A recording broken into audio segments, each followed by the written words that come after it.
Hello students, good morning. Welcome to online class of English grammar. Dear students, today we are going to read active and passive voice.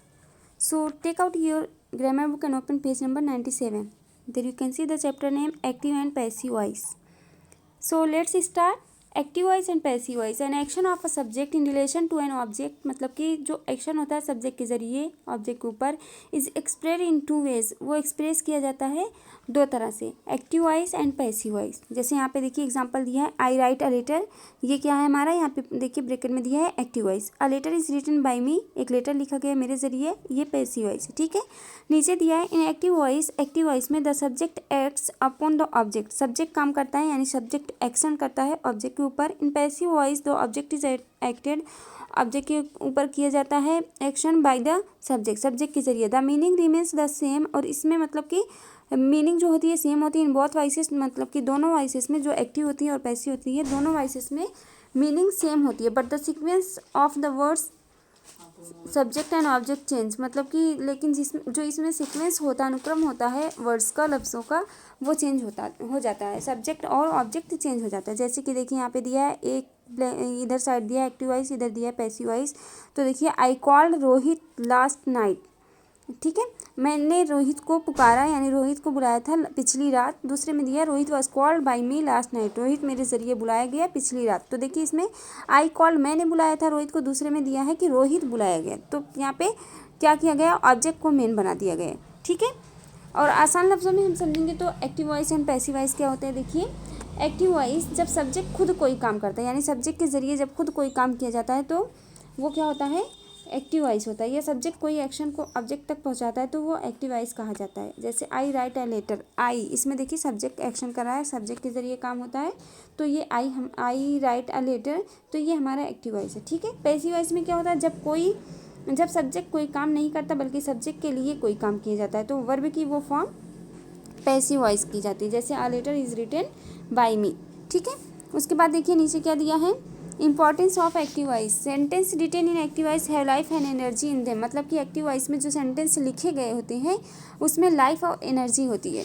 They are clear and less wordly, और वो clear होते हैं मतलब कि साफ तरह से सही समझ में आते हैं। ऑन द अदर हैंड, और दूसरी तरफ sentences written in the passive voice, जो पैसिव वॉइस में सेंटेंसेस लिखे होते हैं often sound awkward and almost backward, और ये अक्सर मतलब कि ऐसा फील कराते हैं, बैकवर्ड्स और ऑकवर्ड फील कराते हैं। ठीक है, यूज़ ऑफ पैसिव वॉइस दिया है, देखिए पैसिव वॉइस का यूजेस हम कब करते हैं, मतलब कि इसको यूज़ में कब लाया जाता है, दिया है वी यूज़ पैसिव वॉइस, हम पैसिव वॉइस का यूज़ करते हैं। पहला दिया है when we don't know who the subject is और it is not important to mention it, मतलब कि जब हमें पता हो कि सेंटेंस में सब्जेक्ट कौन है या सब्जेक्ट को मेंशन करना ज़रूरी ना हो। जैसे समबडी डैमेज माई कार, ठीक है, किसी ने मेरी कार डैमेज कर दी, अगर हमें मतलब कि यहाँ पे लगेगा कि इम्पॉर्टेंट नहीं है सब्जेक्ट को मेंशन करना तो हम इसको पैसिव में बनाएंगे, my car was damage.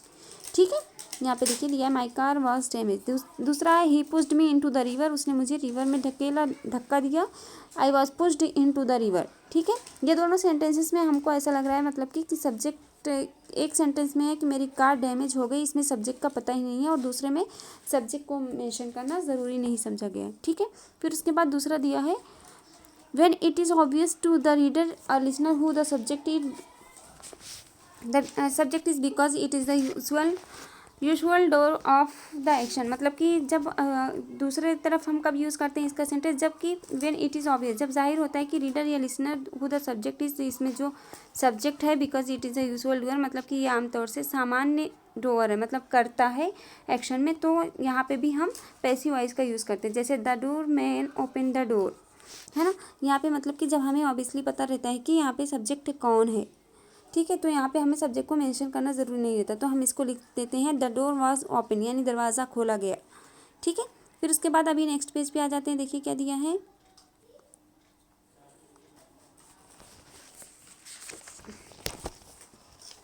Next page पे दिया है form of passive voice. Form of passive voice मतलब कि पैसिव वॉइस को हम कैसे बनाते हैं, the usual pattern of a sentence written in passive voice, मतलब कि जो सामान्य पैटर्न होते हैं सेंटेंस लिखने के पैसिव वॉइस में, वो कैसे लिखे जाते हैं। देखिए यहाँ पे दिया है, सबसे पहले हम सब्जेक्ट लिखते हैं, फिर form of the verb, verb की फॉर्म लिखते हैं, to be past participle form of the verb. ठीक है, जैसे देखिए यहाँ पे सब्जेक्ट अ लेटर हो गया, was singular past form of be, फिर उसके बाद written past participle of the verb. ठीक है, यानी कि कैसे लिखते हैं। For writing active sentences in passive voice use the following guidelines, मतलब कि अगर हमें एक्टिव सेंटेंसेस को पैसिव में बनाना है तो हमें कुछ गाइडलाइन को फॉलो करना होगा। तो आप क्या करिए, अपनी नोटबुक लीजिए और उसमें फटाफट वो पॉइंट नोट कर लीजिए। ठीक है, सबसे पहले हम जब कोई भी सेंटेंस लिखते हैं, सेंटेंस बनाते हैं, तो उसमें हम क्या करते हैं, सब्जेक्ट लिखते हैं, वर्ब लिखते हैं, ऑब्जेक्ट लिखते हैं। ठीक है, इसी तरह पैसिव के भी कुछ रूल है। पैसिव का जब हमें सेंटेंस बनाना है, ठीक है, तो उसमें क्या करेंगे, हम सबसे पहले क्या करेंगे, the object of the active sentences becomes the subject of the passive voice. ठीक है, ये पहला हमारा फर्स्ट रूल है, फर्स्ट स्टेप है सेंटेंस को चेंज करने का। क्या है, सबसे पहले आप लिखेंगे the object of the active sentence becomes the subject of the passive voice. ठीक है, उसके बाद दूसरा क्या है, helping verb will be use according to the tenses, मतलब इसमें क्या होगा, सेंटेंसेस के अकॉर्डिंग हमें हेल्पिंग वर्ब का यूज़ करना रहेगा। ठीक है, अभी आगे मैं बताऊंगी कि हेल्पिंग वर्ब का यूज़ हमें कैसे करना है, पहले आप लोग रूल लिख लीजिए। फिर उसके बाद तीसरा है past participle of the verb will be use, यानी वर्ब की हमेशा थर्ड फॉर्म का ही यूज़ करना है।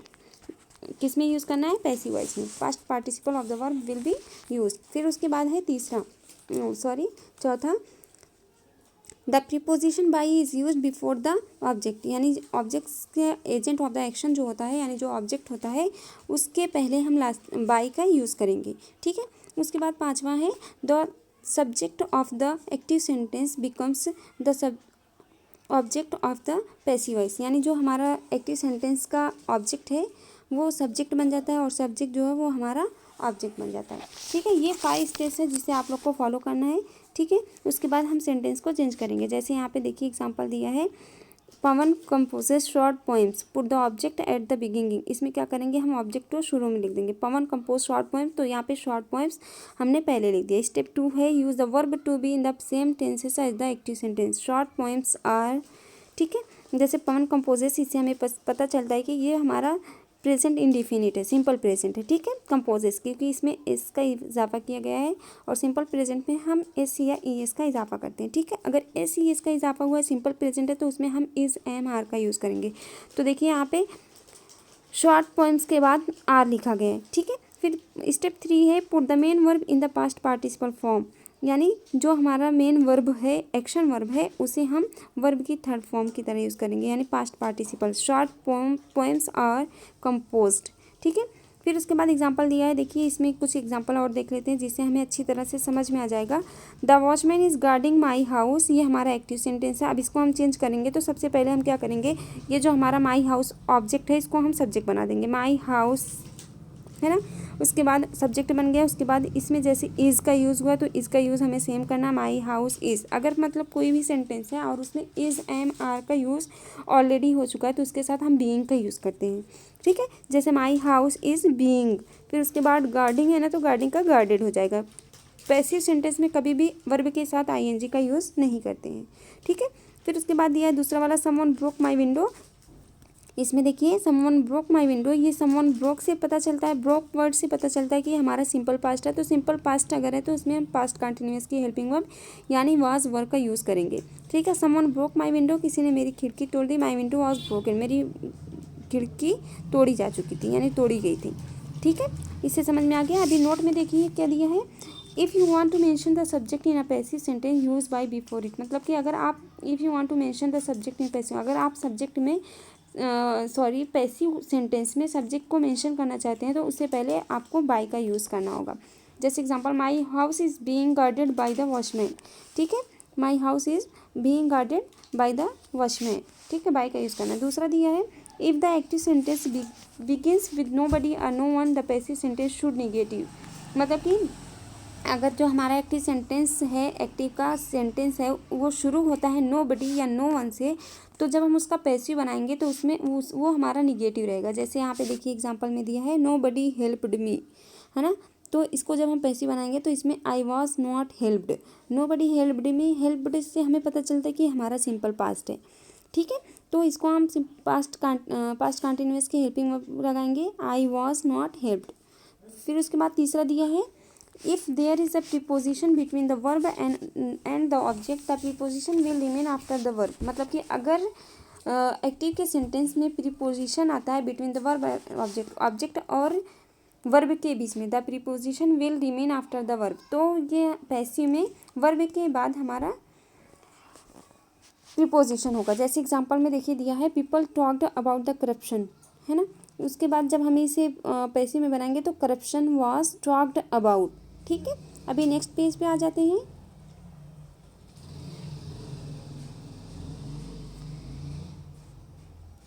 नेक्स्ट पेज पे देखिए, passive voice of different tenses. यहाँ पे हम समझेंगे कि सेंटेंस को कैसे मतलब चेंज किया जाता है, यानी टेंसेस को हम एक्टिव टेंसेस को पैसिव टेंसेस में कैसे चेंज करते हैं। जैसे देखिए दिया है प्रेजेंट सिंपल, है ना।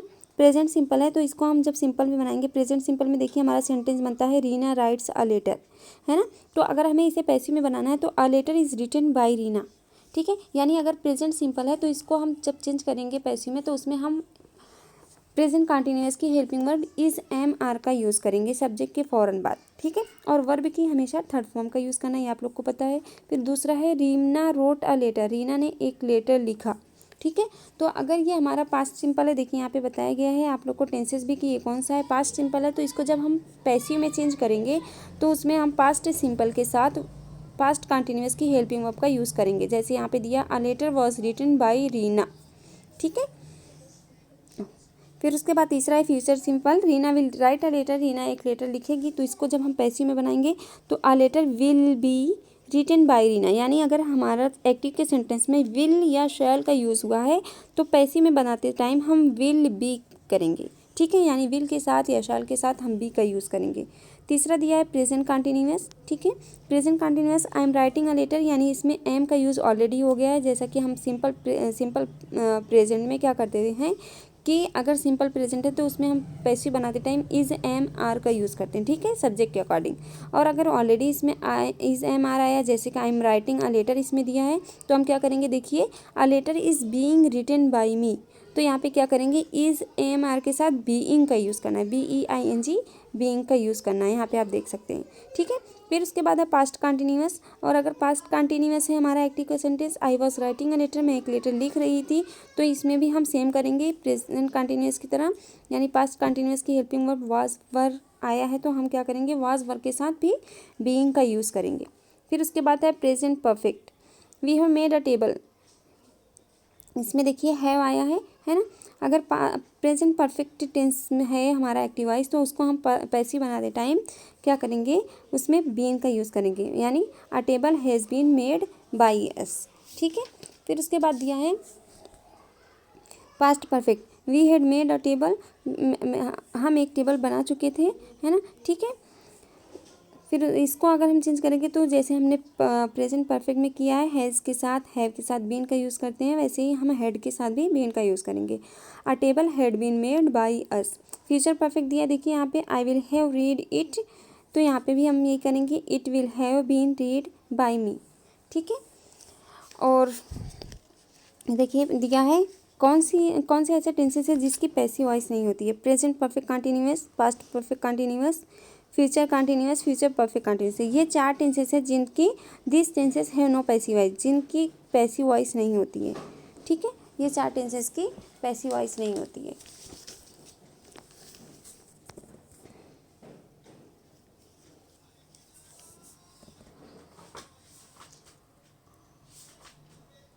और इसमें हम सब्जेक्ट को ऑब्जेक्ट कैसे यूज़ करते हैं, यानी एक्टिव में अगर हमारा सब्जेक्ट आई है तो उसको हम मी, आई को मी बना देंगे, माई बना देंगे, वी है तो अस और अवर बना देंगे, ही है तो हिम बना देंगे, है ना, शी है तो हर बना देंगे, ही है तो हिम या हिज बना देंगे, दे है तो देयर बना देंगे, है ना। ठीक है, इसी तरह हम इसके सब्जेक्ट को ऑब्जेक्ट बनाते हैं। ठीक है, अभी आगे देखते हैं क्या दिया है, passive voice of their other expression containing the infinitive, मतलब change the verb be past participle, यानी कि सेंटेंस में अगर बी का यूज़ हुआ है तो हम कैसे करेंगे, देखिए क्या दिया है examples, active and passive, be going to, है ना, अगर गोइंग टू है, I am going to do it, मैं करने जा रहा हूँ, तो it is going to be done, going to है तो उसके साथ हम बी का यूज़ करेंगे, है ना। I am going to do it, मैं ये करने जा रही हूँ, it is going to be done, ये वो होने जा रहा है ना, ठीक है। तो गोइंग टू के साथ हम बी का यूज़ करेंगे। फिर हैव टू है तो I have to do it, मुझे ये करना है, it has to be done, इसमें भी हम बी का यूज़ करेंगे। Used to, I used to do it, मैं करती थी, करती रहती थी, या it used to be done, ठीक है, इसके साथ भी हम बी का यूज़ करेंगे। मॉडल वर्ब जैसे होते हैं, मॉडल्स वर्ब में कौन कौन से आते हैं, जैसे हो गया यहाँ पे दिया है modals verb can may, might have, can, could have, must have, should have, would have, shall, है ना। तो ऐसे जब सेंटेंस आएंगे तो हम क्या करेंगे, उसको भी हम पैसिव बनाने के लिए चेंज करते हैं, पैसिव में चेंज कर देते हैं। तो आप लोग अपनी नोटबुक पे नोट कर लीजिए, अगर वुड है हमारा एक्टिव सेंटेंस में वुड का यूज़ हुआ है तो हम क्या करेंगे, इसको पैसिव बनाते टाइम वुड बी यूज़ करेंगे, ठीक है। मे है तो मे बी यूज़ करेंगे, माइट है तो माइट बी यूज़ करेंगे, और अगर माइट हैव है तो माइट हैव बीन यूज़ करेंगे। कैन है तो कैन बी यूज़ करेंगे, कुड हैव है तो कुड हैव बीन यूज़ करेंगे, मस्ट है तो मस्ट बी यूज़ करेंगे, है ना। इसी तरह मस्ट हैव है तो must have been, should have है तो should have been, would have है तो वुड हैव बीन, शैल है तो शैल बी, ठीक है। मॉडल वर्ब को हम इसी तरह सेंटेंस में चेंज करते हैं। तो आप लोग अपनी नोटबुक पे ये नोट कर लीजिएगा। फिर उसके बाद ये एक्सप्रेशन कॉन्टेनिंग जेरंट, मतलब कि जेरंट के जो एक्सप्रेशन होते हैं उसमें उसको कैसे चेंज करते हैं, उसमें क्या शामिल किए जाते हैं, change the gerund to being past participle, है ना। इसमें देखिए क्या करेंगे, अगर एक्टिव के सेंटेंस में I avoid seeing him, active के सेंटेंस में आई अवॉइड सीइंग हिम, यहाँ पे सीइंग देखिए दिया है, जेरंट यूज़ हुआ है, तो इसको हम कैसे चेंज करेंगे, पैसिव बनाते टाइम इसमें हम बीइंग का यूज़ करेंगे, आई अवॉइड्स बीइंग सीन। दूसरा है I don't mind teaching her, she doesn't mind being taught, ठीक है। इंट्रोगेटिव सेंटेंस को देखिए कैसे चेंज करते हैं, the verb do, does and did do not appear in the passive voice, इसमें क्या रहेगा कि डू, डज या डिड नहीं, पैसिव वॉइस में नहीं दिखता है। जैसे पहले हम देखिए, did you see her, was she seen by you, है ना, डिड यू सी हर, क्या करेंगे, was she seen by you, interrogative का, डू, डज, डिड, इस ये पैसिव वॉइस में नहीं दिखते हैं। दूसरा है do you like coffee, is coffee liked by you, ठीक है। फिर आगे बढ़ते हैं, नेक्स्ट पेज पे देखिए क्या दिया है, नेक्स्ट पेज पे देखिए दिया है बी वाला,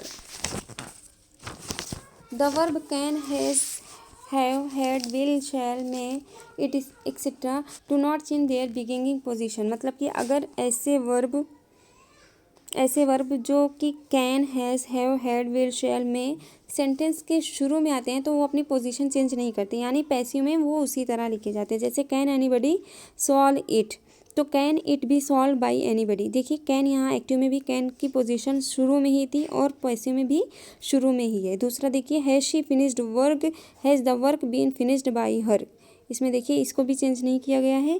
फिर तीसरा है will you give me a pen, will a pen be given to me, ठीक है। फिर उसके बाद सी वाला दिया है, the question words when, where, why, how and what do not change their beginning position, मतलब कि जो क्वेश्चन वर्ड होते हैं जैसे when, where, why, how, what, अगर ये सेंटेंस के शुरू में है तो ये भी अपनी पोजीशन को चेंज नहीं करेंगे। जैसे एग्जांपल में देखिए दिया है, what do you see, what is seen by you, passive में बना, ठीक है। व्हाट अपनी ही जगह पे, व्हाट डू यू सी, तुम आप क्या देखती हो, what is seen by you, आपके जरिए क्या देखा गया, तो व्हाट ने अपनी पोजीशन सेम रखी है पैसिव में भी। दूसरा देखिए, when will you write a poem, आप एक पोएम कब लिखोगे, when will a poem be written by you, आपके ज़रिए एक पोएम कब लिखी जाएगी। व्हेन भी अपनी पोजीशन सेम रखा है, यानी सेंटेंस के शुरू में ही है।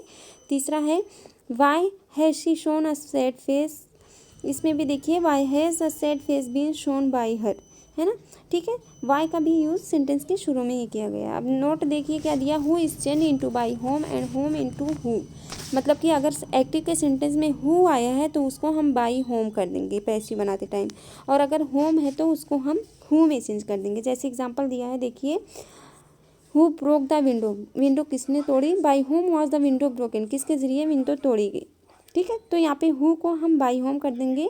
और दूसरा दिया है, whom do you see in dreams, तुमने सपने में किसे देखा, who is seen by you in dreams, सपने में तुम्हारे ज़रिए कौन देखा गया, होम को यहाँ पे हमने हु में चेंज कर दिया गया। तो ये छोटे छोटे जो नोट्स हैं इसको आप लोग एकदम अच्छे से समझ के रखिएगा। फिर उसके बाद यहाँ पे देखिए दिया इम्पेरेटिव सेंटेंस को कैसे हम चेंज करते हैं। The imperative sentences usually have no subject, मतलब कि इम्पेरेटिव सेंटेंस जो होते हैं इसमें आमतौर से देखा जाता है कि इसमें सब्जेक्ट नहीं होते। In the passive voice they take the following form, और इसको जब हम पैसिव बनाते हैं तो इसमें देखिए कौन से फॉर्म यूज़ किए जाते हैं। सबसे पहले दिया है let object be past participle है। इम्पेरेटिव में क्या होता है, सब्जेक्ट नहीं होता है ना, तो इसमें क्या करेंगे, इम्पेरेटिव के सेंटेंस को पैसिव में बनाने के लिए हम ये स्ट्रक्चर यूज़ करेंगे, ये रूल को फॉलो करेंगे। ठीक है, सबसे पहले हमें लेट का यूज़ करना है, उसके बाद जो ऑब्जेक्ट है हमारे सेंटेंस में उसे लिखना है, उसके बाद बी का यूज़ करना है, फिर उसके बाद पास्ट पार्टिसिपल का यूज़ करना है। जैसे देखिए एग्जाम्पल्स में दिया है, पहला हेल्प द पुअर है ना, ये हमारा एक्टिव सेंटेंस है, हेल्प द पुअर यानी पुअर की मदद करो। दूसरा हम इसको जब पैसिव बनाएंगे तो कैसे बनाएंगे, लेट का यूज़ करेंगे, let the poor be helped है ना। दूसरा है do it at once, let it be done at once. फिर तीसरा है carry it home, let it be carried home. Do not beat the dog, let the dog not be beaten है ना। अगर डू नॉट है तो do का use नहीं करेंगे, डू को हटा देंगे, सिर्फ नॉट का यूज़ करेंगे, let the dog not be beaten है ना। उसके बाद नोट में देखिए क्या दिया है यहाँ पे, sometimes we have to begin a passive sentence with you to put emphasis on the person addressed, मतलब कि कभी कभी हम क्या करते हैं पैसिव सेंटेंसेस में यू का यूज़ करते हैं उस पर पर्सन को एड्रेस, मतलब कि उसके बारे में बताने के लिए, उस पर जोर देने के लिए। इन सच केसेस, इस तरह के केसेस में the passive voice has a slightly different form, तो इस तरह के जो केसेस होते हैं उसमें पैसिव वॉइस के फॉर्म्स थोड़ा सा चेंज होते हैं। जैसे देखिए एग्जांपल दिया हेल्प मी, एक्टिव वॉइस है, इसमें हम यू का यूज़ करेंगे तो कैसे करेंगे, you are requested to help me. अगर हम किसी से मदद मांगते हैं, किसी से हेल्प मांगते हैं तो समझ लो एक तरह से रिक्वेस्ट ही करते हैं ना, तो इसको हम पैसिव में बदलने के लिए क्या करेंगे, जैसे हेल्प मी है तो you are requested to help me. ठीक है, अभी नेक्स्ट पेज पे आ जाते हैं।